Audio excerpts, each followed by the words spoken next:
So this is a photograph that I did not take. This is of chimney tops in the Great Smoky Mountains National Park. I grew up just a little over an hour from here, and this was one of our favorite hiking destinations when I was a kid. And when I became a teenager and full of energy, this became our favorite place to hike, and we would, me and my brother and my friends, we would start a stopwatch at the bottom and see how fast we could get to the top, and then we would restart the stopwatch at the top to see how fast we could go down, which was much more dangerous, flying down a trail, grabbing trees to stop and stuff. So, boy, those were the days, weren't they? Sorry, I'm just trying. Oh, it does work. Yay. So anyway, so that's me and my buddy. I'm going to talk about him in a minute. Yeah, my remote's not working, so I'm just trying to well, oh, here we go. That's not me. That's not me. Okay. In 2016, there was a huge wildfire that went through the Smokies down into Gatlinburg, burned down a bunch of hotels, a bunch of homes, some people died. It was horrible, but it started at chimney tops. So you can't hike to the top anymore. The trail stops a quarter of a mile from the top. Literally, they put, the trail ends and they put stops, do not go past this. If you go to the Smoky Mountains Forest Service or the park website, there's a big, bold letters. Do not try to go to the top. We keep having to carry people out of there, and there has been a death of people who cannot obey warning signs. Okay, that's just kind of the background, which takes me to my story, which took place back in the 80s, long before forest fires, back when the world was sunny and bright. And all the trails were open, and me and my best buddy, Ron, this is not the 80s, I think this is 1974. Ron moved in next door to me a few weeks before, the summer before first grade. So this is somewhere around then, and that's me on the right. It's Ron on the left. I said we were shoe models. Look at those shoes. Aren't those the best? And those pants that aren't long enough. Aren't those the best? So one day we didn't have anything to do, and he's like, "Hey, let's go hike chimney tops." Yeah, let's go. So we jumped in the car. We went, and we decided we were going to hike the chimneys. Now this is a random picture off the internet. I don't know these people, but I'm showing this to illustrate something. The trail ends where those people are standing, and there's a sign that says, "Don't go beyond this point." But look at those rocks. Aren't they begging for someone to just keep going? And if you Google Chimney Top Smoky Mountains, you will see pictures of people in various locations past the point where you're supposed to stop on those rocks. And they're kind of difficult to get to. There's a reason why it says don't go past these rocks. And they're tricky, and you fall, and people get hurt, and then they have to carry them out. It's just an ordeal. The trail stops here. So Ron and I, we do our thing. We time ourselves. I don't know if we broke a record or not. And we get there, and we kind of look at each other, and we're the only ones there. So you want to go out to the end? Yeah, let's go out to the end. There was probably more than that. And so we make our way. You go down and up and down and up. It's a difficult trek, and we made it all the way to that point. And and so we're standing at that point, and we had another conversation. And I feel fairly certain that I started this conversation because Ron was a lot smarter than me. Ron applied himself to school. Ron took difficult classes. Ron made good grades. I did none of those things. I did the opposite. I did the opposite of what Ron did. And the conversation started something like this, looking over a cliff and nothing but trees. Something like, do you think we could get back if we just went over this? Do you think we can make it back? Now, that's just a stupid question. And the conversation could have ended there, but it didn't. And I I did not realize how stupid that question was. I knew it was stupid, and I've known it's stupid since 1980, whatever that was. But this week I was looking at pictures, and there's a picture that someone took from way down below of this from the other side looking up, and with the trees gone. And then I realized what it looks like now from this side. So that's where you're supposed to stop on the right, and that's where you go when you're dumb, to that point. And then when you're even dumber, you have a conversation at that point. Now ask yourself, what would have been easier, to turn around and go back to the right or to plummet down there? Well, we weren't smart. We weren't thinking. And I remember Ron saying, well, you know, my dad always said, if you ever get lost, find a creek, follow it, you'll end up somewhere. And so we comforted in ourselves the fact that we did cross a creek, and if we find that creek, we follow it uphill, and we'll find our cars. What could possibly go wrong? So off we went, and at some point down, we came to, it was a horrible struggle. It looked as if nobody had ever done this. There was anything resembling a trail. And we came to this one point where there was this cliff, and we didn't know how to get down it, and there was like this tree like 10 feet away, and I was like, I bet if we jumped far enough, we could jump to that tree and then climb down the tree. And he's like, are you stupid? No, we can't do that. Anyway, it took us forever to get to the bottom of the mountain and find the creek, and then pick our way up this creek. And just like, it was one of those exhilarating feelings where, man, that was amazing, but I am so glad we didn't die. Right? You've probably experienced that any number of times in your life, maybe this week. But what happened is we got home finally, and the first thing we did was we found my brother. And we were just like, you're not going to believe what we did. We went down the other side. We went down the other side, and we told him all about it. We almost died, da-da-da-da-da-da-da. And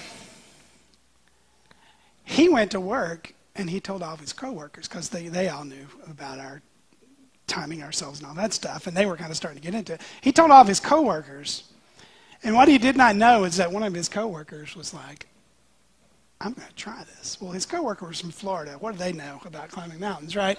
And he went by himself. And, yeah, everybody groaned. What? Don't do that. So he didn't show up for work, and then he didn't show up for work again. And my brother was like, surely he didn't do this. So we jumped in the car. We went up. We got to the trailhead, and there were like 15 park ranger trucks parked. And we just sinking feeling, oh, my brother gets out. I can't get out. I feel so guilty that I started. This is my fault. He would have never done this if we would have just not been stupid. And I hadn't told somebody that we were stupid, right? And so it turns out that he had tried it. He had fallen off that cliff that we had managed to get down. He had landed, broken his femur, spent the night, 2 nights, I think, maybe, between 2 logs, covered himself up with logs, with leaves so he wouldn't freeze. Animals were coming to say hello to him. And so apparently someone knew that he'd gone hiking, had called, and they managed somehow to find him.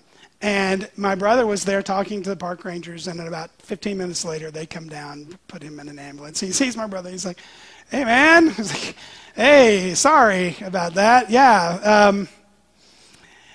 All of that to say this. There's a healthy sort of fear of authority and a healthy sort of fear of nature that keeps you on the designated path. It was true then. It's true now. If the sign says, danger, do not continue on this trail, you might die. Or, danger, do not get off this trail. There should be a couple of things that go through your mind. Number one, the person who put this sign here has the authority to tell me to do or not do this, and I should obey that authority. Number two, the person who put this sign here has a lot more knowledge than I do about what the conditions of the trail like are beyond this point and what the conditions are like off of the trail. And he also probably has stories about people who didn't listen. Park rangers always had stories. My brother sat with one on that day on the back of his truck, and he told him stories. Oh yeah, people who take people from out of state who don't know how bears work, who try to put their little children on the back of a bear for a picture opportunity. People who say things like, hey, when do you let the animals out? Hey, this is a park. Where are all the rides? You know, things like that. And it's like, people really do go to national parks with no common sense. And you're thinking, well, wait a minute, Dean, you did that. Right, okay, I understand that. But there are people who know. And number 3, nature is beautiful, but it will kill you if you give it a chance. I'm just saying there are times when fear is a very good thing. And there is joy in listening to authority that has stories to tell about people who didn't listen to authority.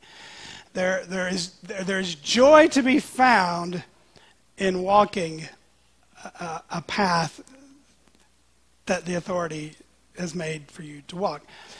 So we come to a song of ascent, a psalm of ascent. Tartan read it at the beginning of the service, and if I'm not mistaken, this very well may be the first psalm with the word walk in it. Isn't that fascinating? These are psalms all about walking. And we come to one with the word walk. But it's a psalm about blessing. It's a psalm about staying on the path. Many theologians and Bible scholars you look up, when they call this the psalm of home and city. It's about the blessing of home, the blessing of city, and how they are connected together. But it's a psalm about joy. It's a psalm about blessedness. It's a psalm about fear and staying on God's path. And this is very appropriate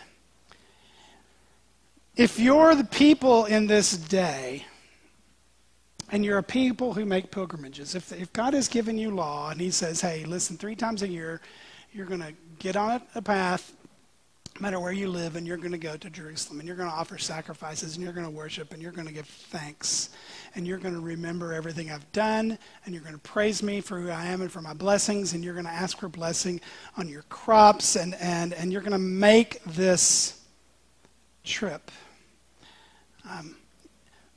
We'll see just how special this psalm could have been to people. The imagery here is so beautiful and so promising. You want what God has here, but especially if you're making this pilgrimage with your family. Now, we don't make pilgrimages. We don't have holy cities.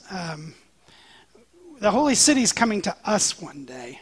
We're walking with Jesus and with each other with Jesus, right? We show up to worship together, but it wasn't a pilgrimage to get here, no matter how much you hate Rayford Road. It wasn't a pilgrimage to get here. You don't turn 3 times a day to Creekside Bible Church and pray, right? You don't do that.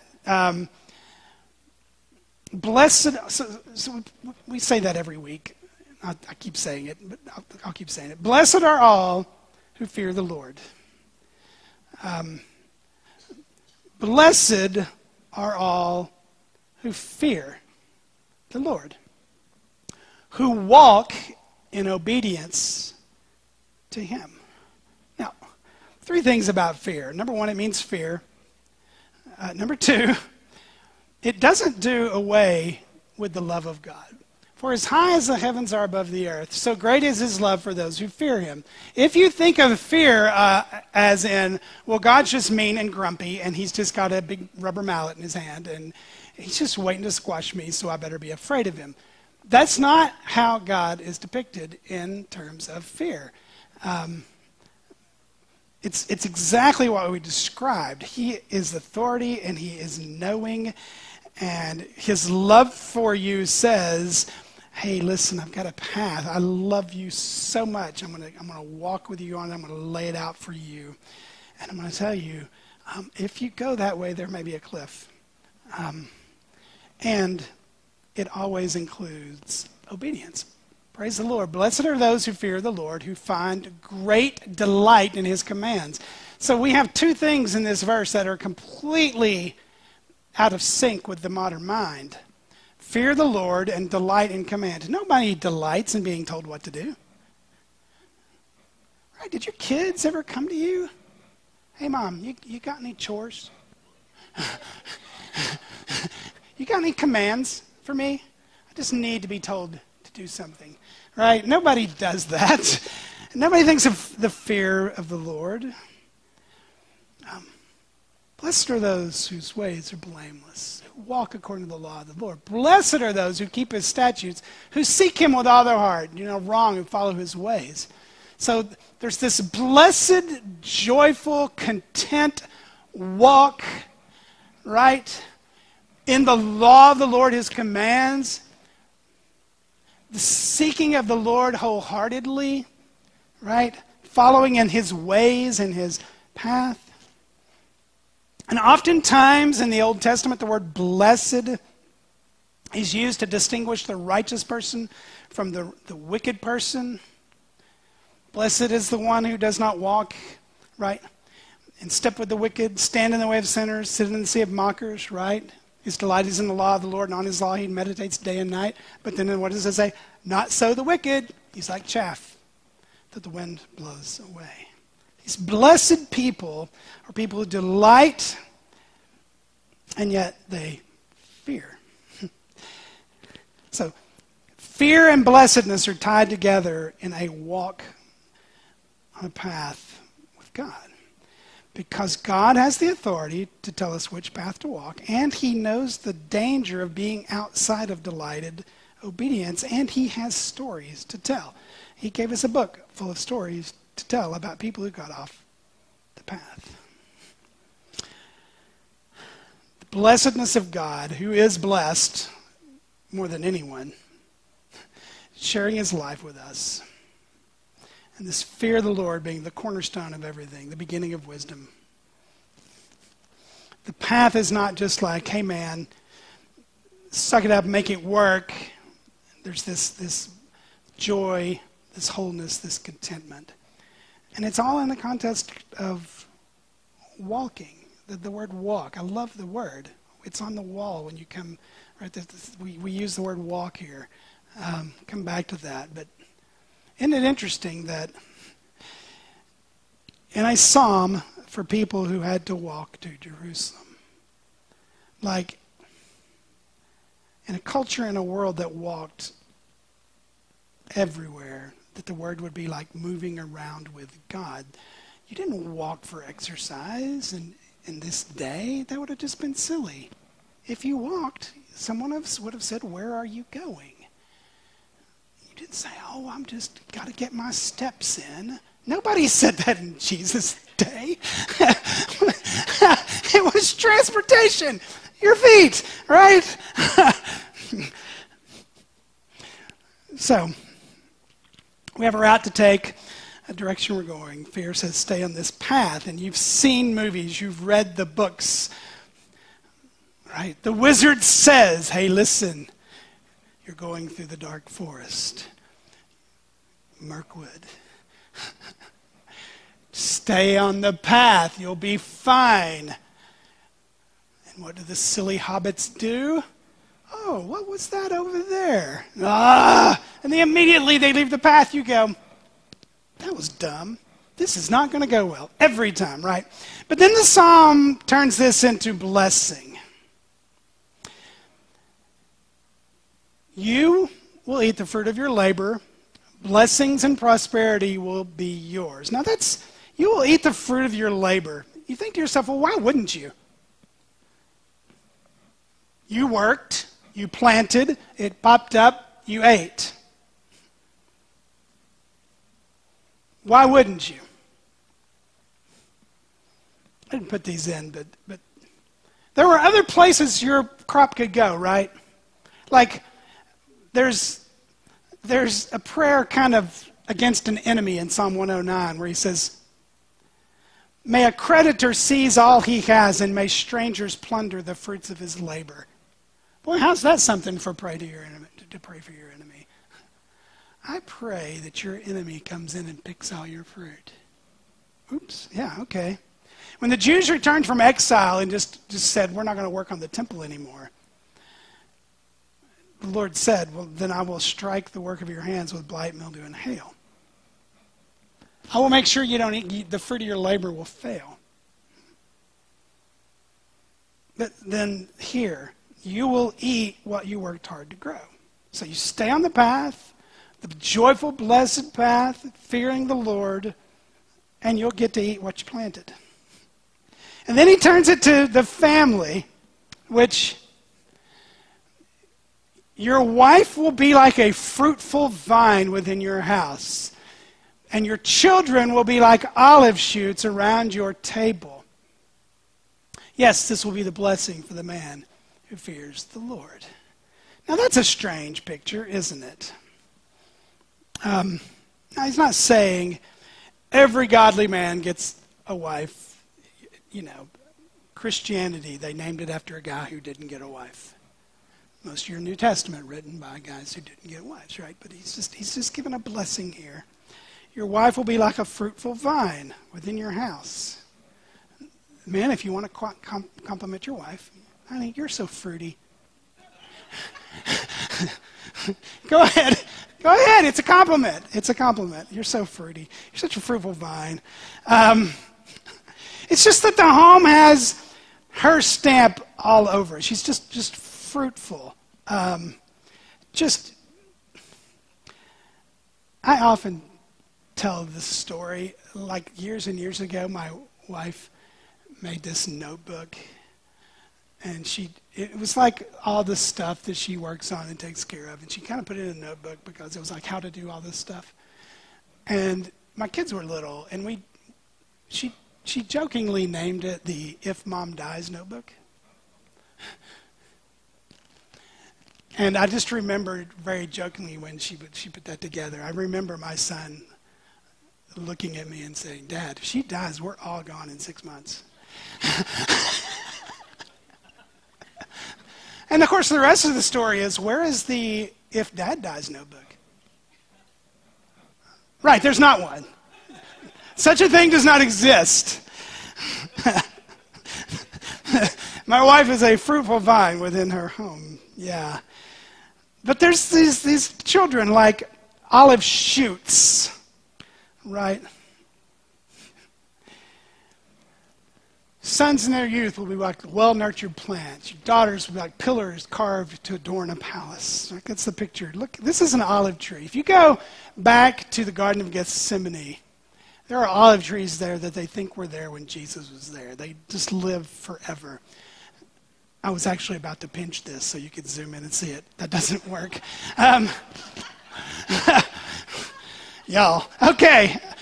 If you look closely down around the bottom, yeah, you can sort of see shoots coming out from around the bottom of the tree. That's what happens. But what are they going to do? They want the tree to produce olives up here, so they'll keep all the shoots trimmed off. But the thing with the shoots is if you let them keep going, you could cut off the olive tree and the shoots would take over and eventually be fruitful. Right? That's kind of the picture.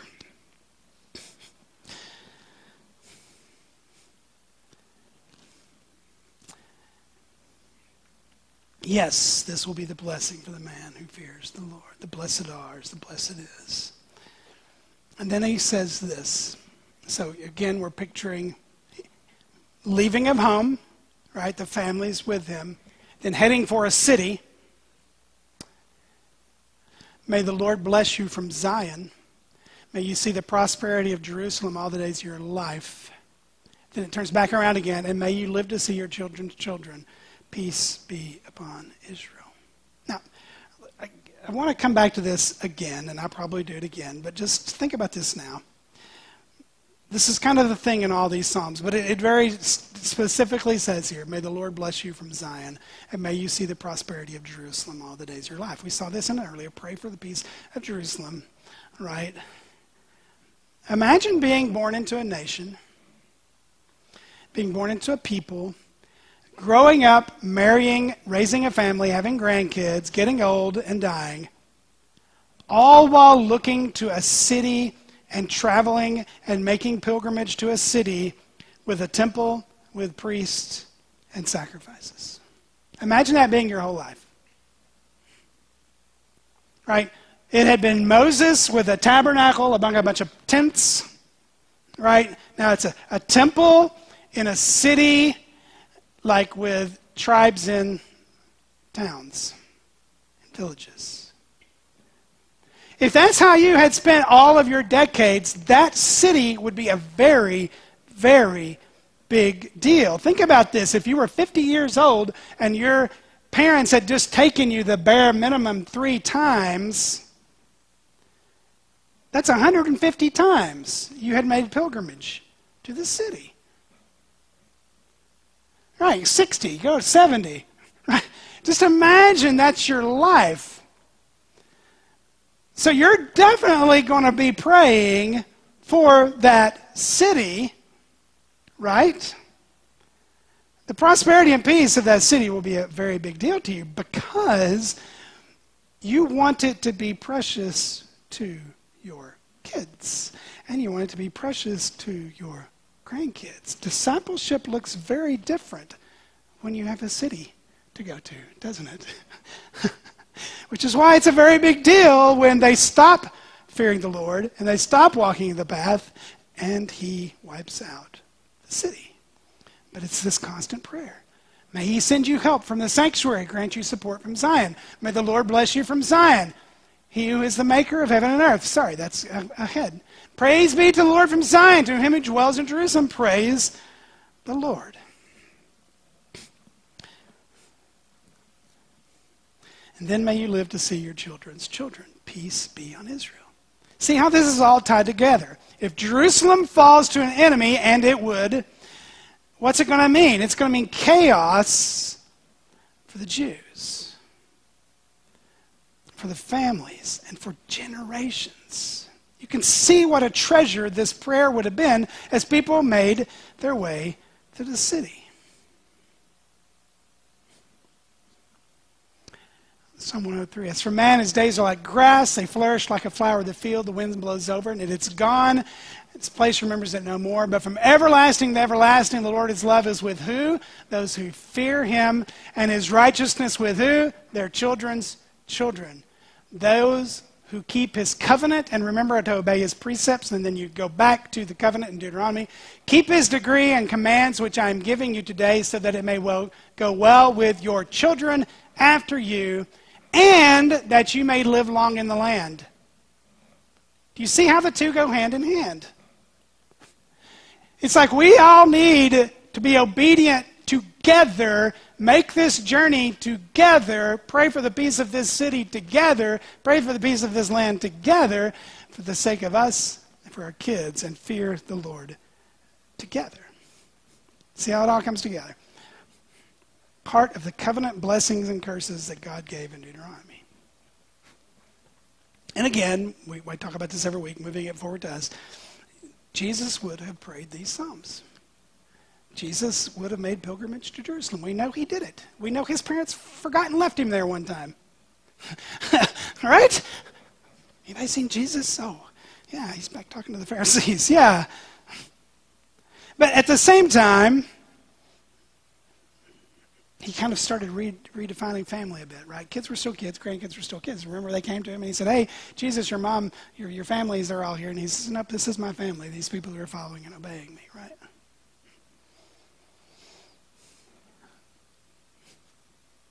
You could set feet in the Jerusalem that these people traveled to. You could set feet in Jerusalem that Jesus set feet in.